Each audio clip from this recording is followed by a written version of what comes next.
Aujourd'hui? Oh, tu es là? Il y a eu une coupure, c'est bizarre. Alors, on va faire une enquête donc sur. J'aimerais continuer lors de notre enquête sur Notre-Dame de Paris, lorsqu'elle a brûlé. Nous avions contacté Octavius. Tu te souviens, Octavius, qui nous a donné des renseignements sur la mémoire de l'eau? Je J'en suis. ai aucun... Attends, j'en ai aucun souvenir. Tu n'as aucun souvenir? Non. Ah, maintenant je suis bête. C'était pas avec toi l'enquête, c'était avec Valérie. Ah, mais c'est ça. D'accord, bah, c'est encore mieux. C'est encore mieux. Très bien. Alors attends, je vais arrêter l'enregistrement et je vais recommencer parce que je ne vais pas laisser cette partie-là. Maintenant, je compte de 1 à 3 et pendant que je compte, tu te diriges vers moi. Je compte de 1 à 3 et tu y vas. 1, 2, 3. Oui, j'y suis. Comment me vois-tu?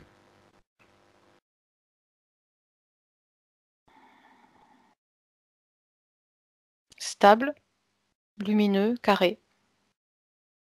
D'accord. Très bien. Si tu te connectes sur ton ordinateur, regarde ton ordinateur et inspecte-le, regarde si tout va bien. Regarde sa connexion, regarde à l'intérieur de toutes ces fonctions. Regarde si tu y vois des anomalies. C'est correct. Si tu vois la box, comment tu la vois?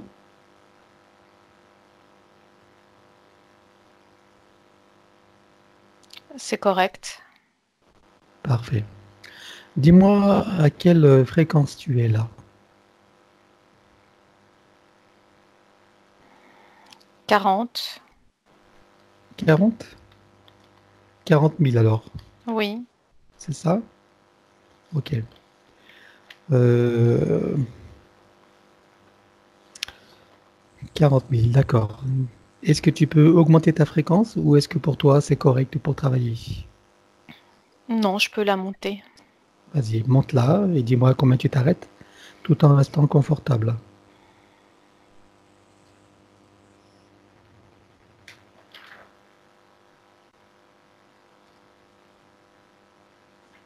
Là, je monte à 60. Oui. Est-ce que 60 c'est suffisant pour toi? Donc, je monte encore.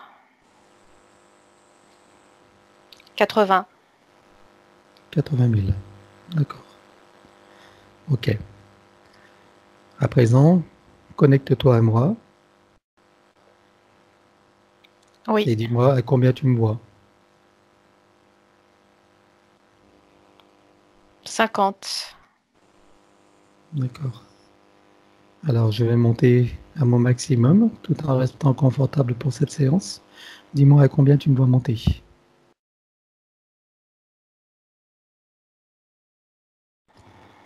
Tu viens de caler à 80. Très bien. Parfait. Très bien. Nous sommes harmonisés. À présent, nous allons faire les connexions et les protections. Donc, tu vas te centrer à ton chakra cardiaque. Et à partir de ton chakra cardiaque, tu remontes chacun de tes chakras et tu vas passer par l'élémental de ton corps, ton âme, ton soi supérieur et te connecter à ta source. Tu me dis quand c'est bon.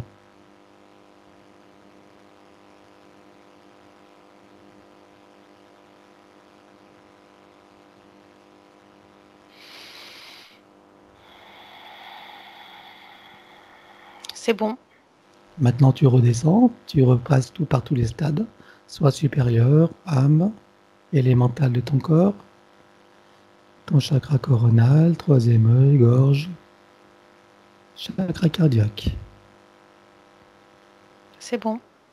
Maintenant, tu descends. Plexus solaire, sacré, racine, en dessous de tes pieds, jusqu'au cœur de la terre-mère. Et tu fais circuler, tu remontes par chacun et tu fais circuler en boucle. Et tu me dis quand c'est bon. Plusieurs fois.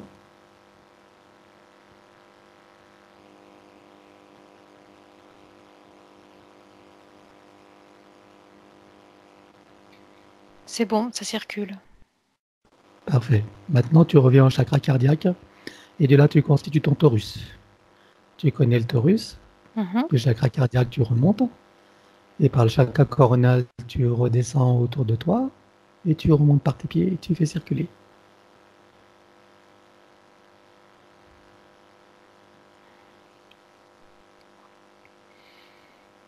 Il se déploie. Très bien. Mais déploie-le à son maximum.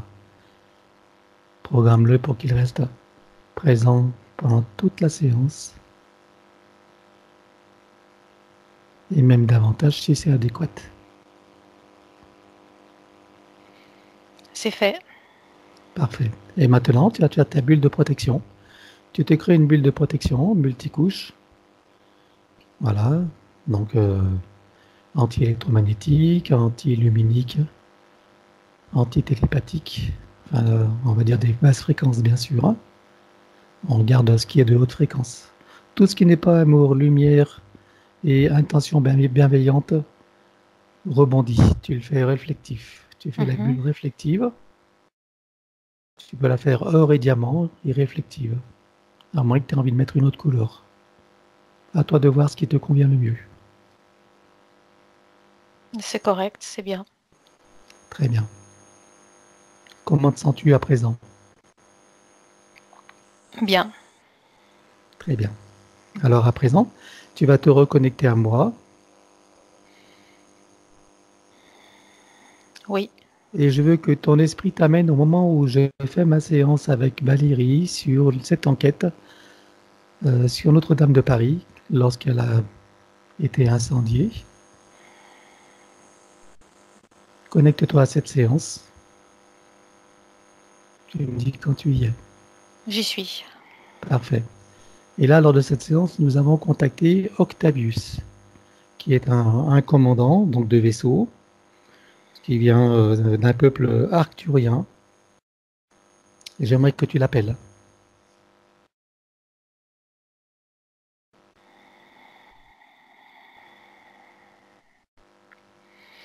Il y a quelque chose de très fluide qui arrive, Oui, de très aérien, en fait. ok. Est-ce que tu vois une forme?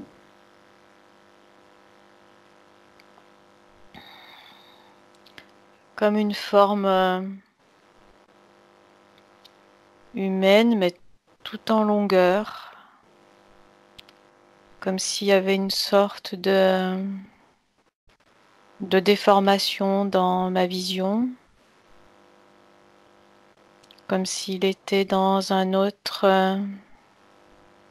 il est là, mais dans un autre espace-temps. Donc D'accord. ça crée Cette déformation, c'est cette ça? déformation, mais ça n'empêche pas la communication. D'accord. Est-ce que tu lui vois une couleur? De quelle couleur le vois-tu? Je vois du doré, du bleu et du violet. Très bien. Mais C'est donc, il y a toujours c'est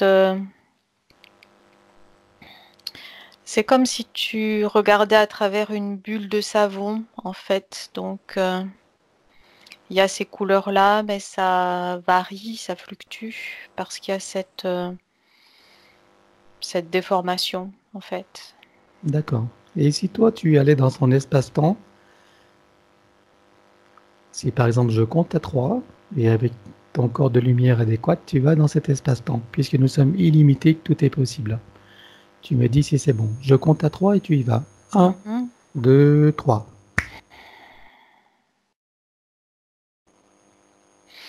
J'ai comme passé une sorte de mur du son,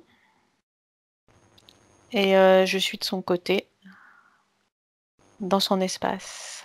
Donc là, il te paraît plus clairement? Oui, il est grand, bleu, Oui. il y a un sentiment de protection qui émane de lui. Très bien. Alors demande-lui s'il s'agit bien, s'il est bien le commandant Octavius, la présence que nous avions, avec laquelle nous avions échangé lors de cette séance avec Valérie sur la cathédrale de Notre-Dame. Il me dit oui. C'est marrant, je suis toute petite par rapport à lui. Regarde son information génétique. Regarde regarde sa vraie forme. Vérifie qu'il s'agisse bien de lui. Ah oui, c'est lui. C'est lui, hein? D'accord. C'est très extrêmement fluide, léger, subtil.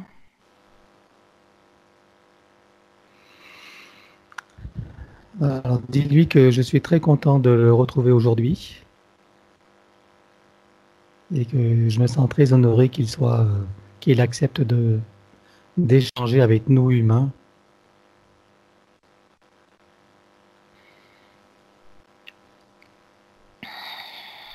Il en est heureux aussi parce que il y a comme des couches de densité entre son monde, on va dire, et le nôtre. Et donc les espaces de communication sont rares, furtifs.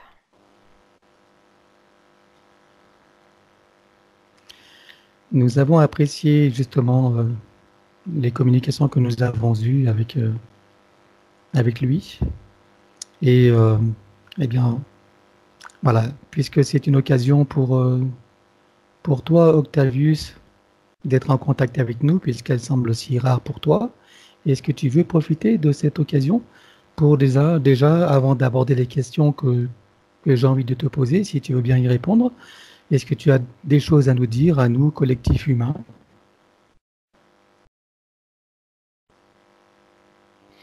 Il me dit que là où cette bulle d'espace-temps où je me trouve en fait avec lui, est la plus basse en densité qu'il puisse supporter pour communiquer avec notre plan. Dans quelle dimension est-ce qu'il a adopté de se positionner pour s'approcher de nous? 78. 78e? Et il vient de quelle dimension?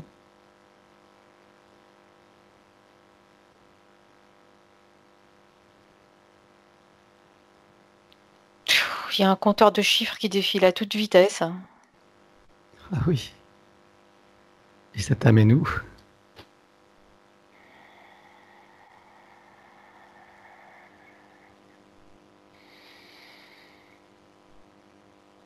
130.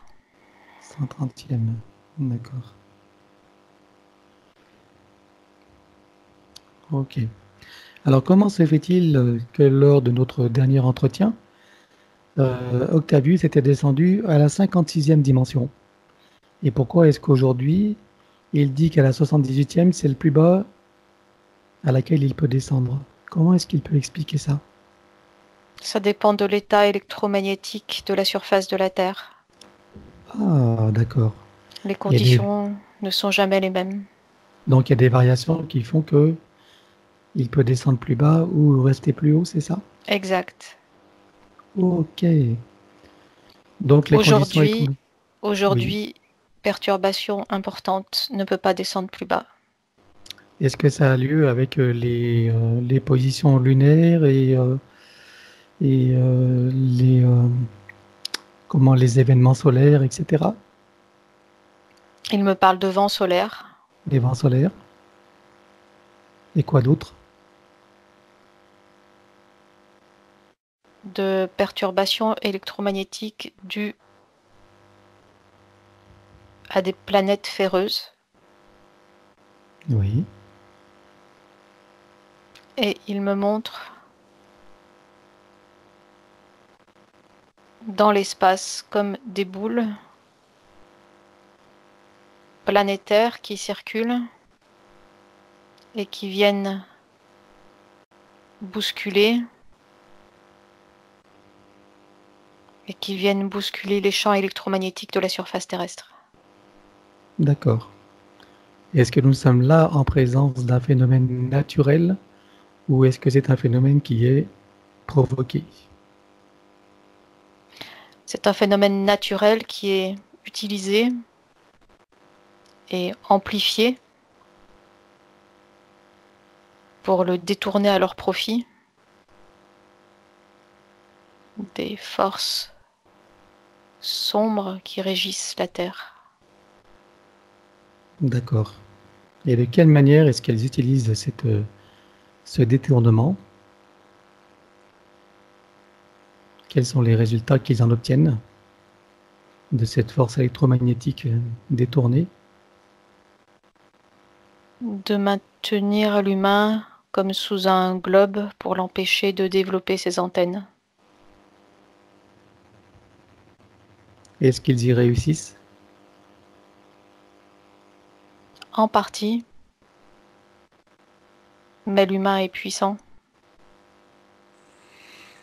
Ils réussissent juste en partie pour la partie de l'humanité qui n'a pas pris conscience encore À quel et pourcentage? qui Oui. est rabaissée encore plus bas, comme aplati au sol par ces perturbations magnétiques. Et quel est le pourcentage de notre humanité qui est justement dans cet état?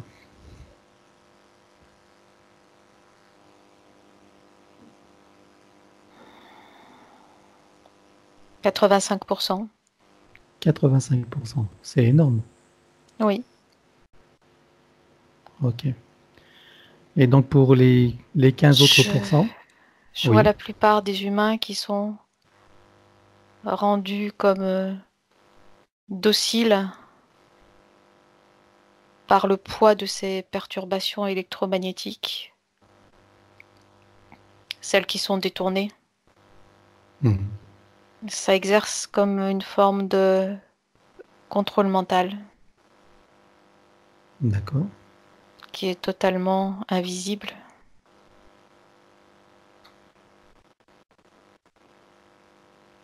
C'est comme un collier de force électromagnétique qui est mis sur l'humanité. Parmi ces 15% donc, qui échappent à ces forces et à ces influences, quelles sont les qualités, les caractéristiques principales qui font que ces 15% peuvent s'en échapper?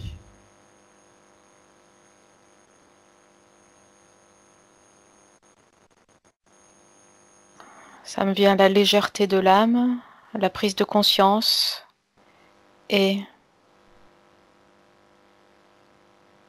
avoir gardé cette conscience de pourquoi on est venu sur cet espace terrestre.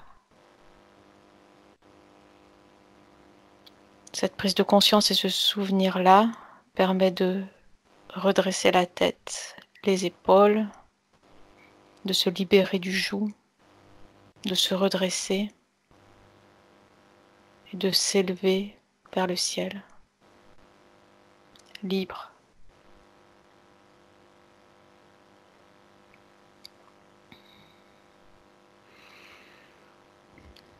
En ce qui concerne Emmanuel et moi-même, où est-ce que nous nous situons, nous? Dans cette liberté-là, D'accord. Ok. Alors donc, je proposais, Octavius, donc de profiter de cette occasion pour toi, de communiquer avec notre humanité. Est-ce que tu as des choses donc à communiquer qui pourraient nous être utiles justement pour notre éveil, notre croissance, notre libération, ou d'autres choses qui seraient importantes pour toi de nous amener à prendre conscience? la prise de conscience à faire est de savoir que en fait on est libre Mais ce message a beaucoup de difficultés à traverser les couches de densité. Et une fois qu'il est arrivé au niveau des humains, il a perdu tout son sens et personne ne l'entend.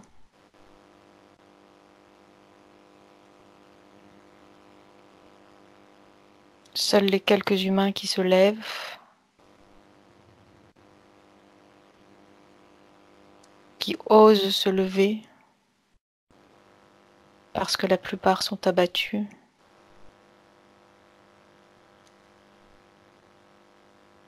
peuvent transmettre l'information à la masse des endormis,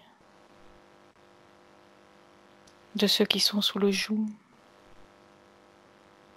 qui n'ont pas conscience,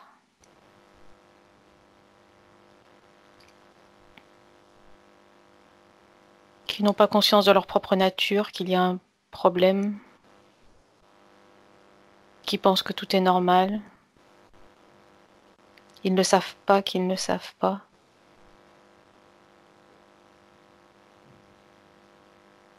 C'est le plus difficile à faire comprendre.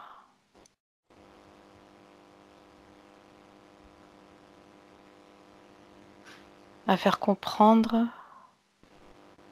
aux humains qu'ils ne savent pas qu'ils ne savent pas. Une fois cette étape-là comprise, l'étau se desserre, la brèche est ouverte.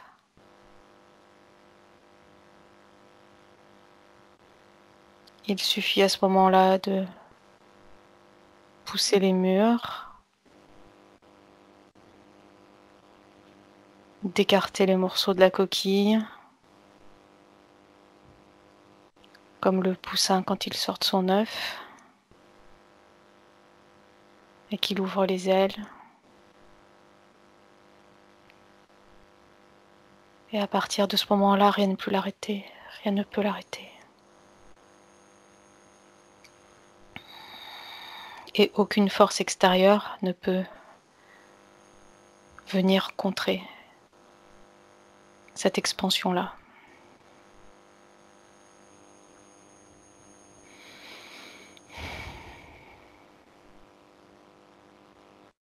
As-tu des conseils concrets à donner, des informations qui pourraient être utiles à notre collectif humain pour justement,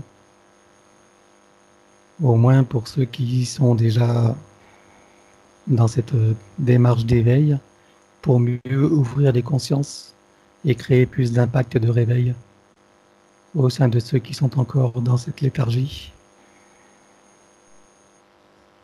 Dans les 15% qui ne sont pas sous le joug, il y a des dissensions, des luttes,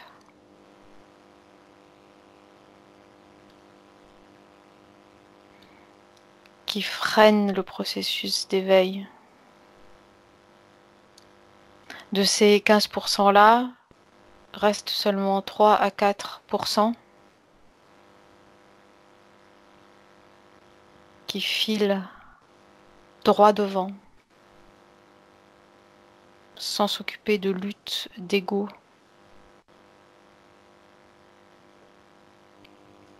Est-ce que tu peux être plus précis sur la nature de ces luttes, juste pour que les choses soient bien comprises?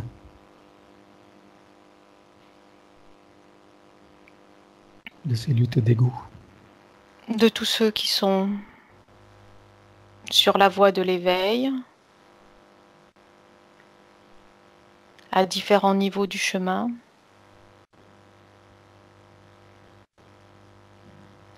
Dans la plupart des cas, l'ego prend le dessus.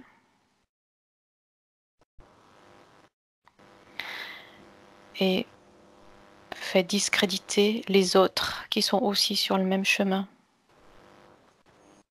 Cela a pour conséquence de diluer, discréditer, décrédibiliser le message. Est-ce que tu parles de lutte en termes d'aptitude financière. Le son a coupé, je n'ai pas entendu. Je disais, dans la nature de ces luttes dont tu parles, est-ce que tu parles d'esprit de compétition, d'avidité aussi financière ou autre type de comportement?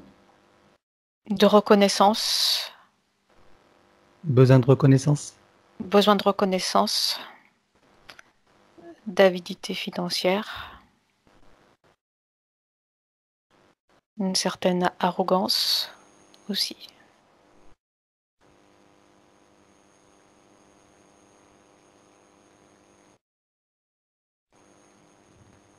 Il y a très peu de conscience pure qui ne font pas cas de tout cela et qui filent droit.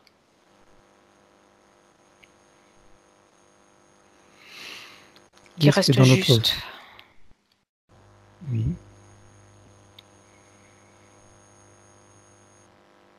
Est-ce que dans nos pratiques qui sont les nôtres d'hypnose régressive, est-ce que nous nous situons dans ce genre de catégorie?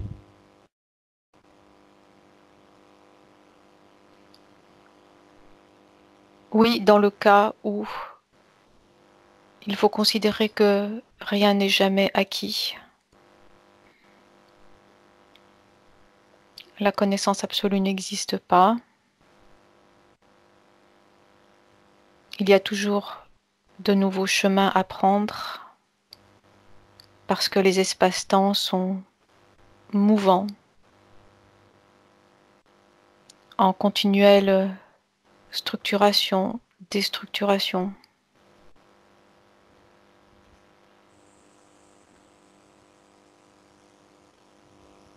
Il faut s'adapter, toujours ne jamais rien tenir pour acquis. Si l'on tient quelque chose pour acquis, il y a cristallisation. Cristallisation sur un concept et recul dans la voie de l'évolution.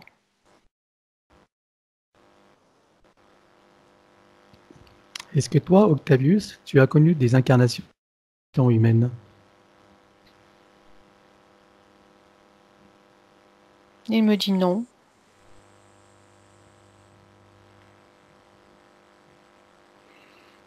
Fréquence très lourde. Beaucoup de courage pour venir jusqu'ici. Est-ce qu'il y a des êtres de ton espèce, Octavius, qui ont choisi l'incarnation et qui sont actuellement sur Terre? Il y en a et certains se sont perdus. Leur lumière a été comme étouffée, éteinte.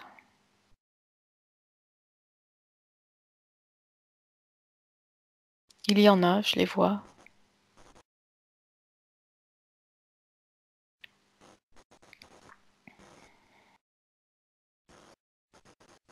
Je ne t'entends plus.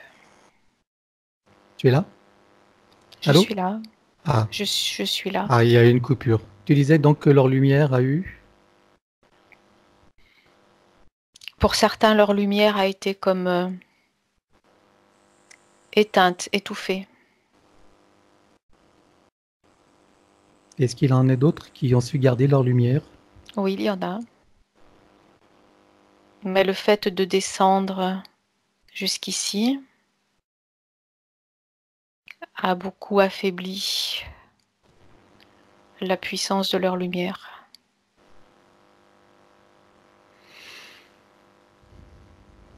Si toi, Octavius, tu étais en incarnation, je sais que tu n'as pas fait ce choix, comment est-ce que tu t'y prendrais toi pour contribuer à faire progresser cette humanité, étant dans un corps physique avec toutes les conditions qui sont les nôtres? De ton point de vue à toi, bon, tu n'en as pas fait l'expérience, donc c'est peut-être un petit peu présomptueux, mais de ton point de vue à toi, qu'est-ce que tu verrais, qu'est-ce que tu ferais toi pour, euh, pour contribuer à l'éveil de notre humanité et à sa délivrance? Comment tu t'y prendrais? Ils sont tous comme des guerriers et chacun est situé à sa position stratégique dans différents niveaux de fréquence. Et personne n'a à dire à l'autre ce qu'il doit faire. Chacun sait ce qu'il a à faire. Quand tu dis ils sont tous, tu parles de qui? De ceux qui sont comme lui, incarnés sur Terre et dans d'autres niveaux encore fréquentiels.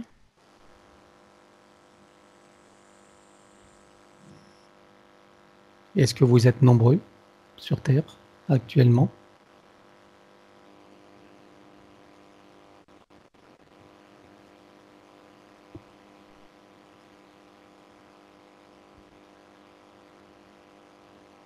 Suffisamment.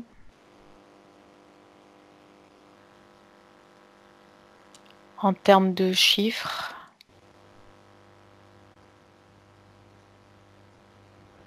pas tant que ça au vu du regard humain.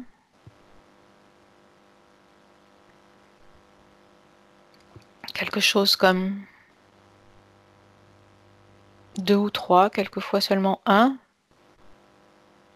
par pays ou par zone géographique.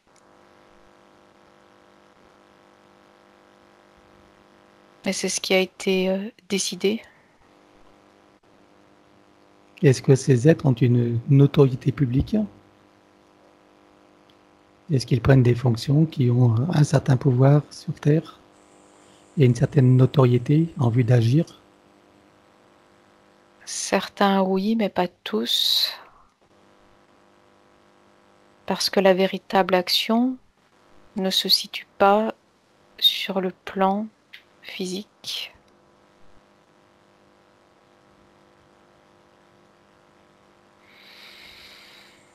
Et dans les sphères du pouvoir, d'autres consciences sombres ont pris le pas. Oui, nous le Et savons ce bien. sont celles-là qui dirigent le monde.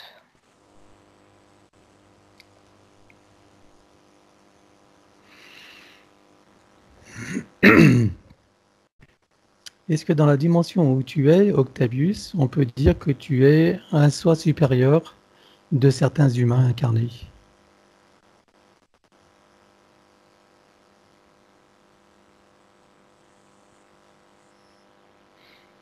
Il me dit non. Chaque être humain a son soi supérieur. Et chaque conscience, qu'elle soit terrestre ou pas, est une émanation de la source.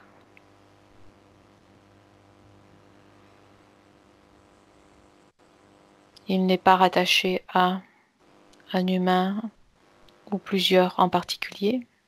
Il a sa propre identité.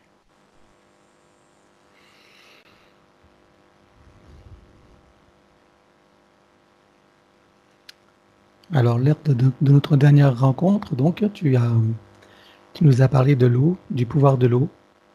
J'aimerais en savoir plus sur, sur la manière dont l'eau peut nous aider, nous guérir.